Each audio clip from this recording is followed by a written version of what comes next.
আসসালামু আলাইকুম। স্বাস্থ্য সহকারী পদে 469 জন লোক নিয়োগ দেওয়া হবে 3টি সার্কুলারের মাধ্যমে। এখানে দেখুন, আপনারা স্বাস্থ্য সহকারী পদে 231 জন লোক নিয়োগ দেওয়া হবে 16তম গ্রেডে ময়মনসিংহ জেলাতে।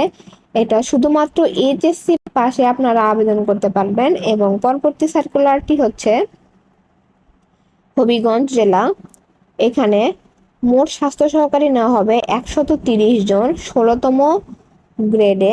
যে কোনো স্বীকৃত বোর্ড হইতে উচ্চ মাধ্যমিক সার্টিফিকেট অর্থাৎ এইচএসসি পাশে আপনারা আবেদন করতে পারবেন।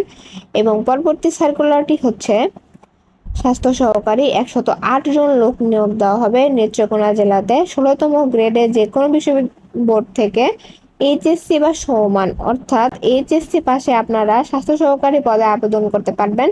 তো যারা আবেদন করতে চান এবং আবেদন প্রক্রিয়া সম্পর্কে বিস্তারিত জানতে চান তারা অবশ্যই কমেন্ট বক্সে কমেন্ট করবেন এবং বিস্তারিত জানতে ভিজিট করুন বিডিজবস অ্যালার্ট চ্যানেলটি। এবং এরকম আরো নিত্য নতুন চাকরির আপডেট তথ্য পেতে সাথেই থাকুন। ধন্যবাদ।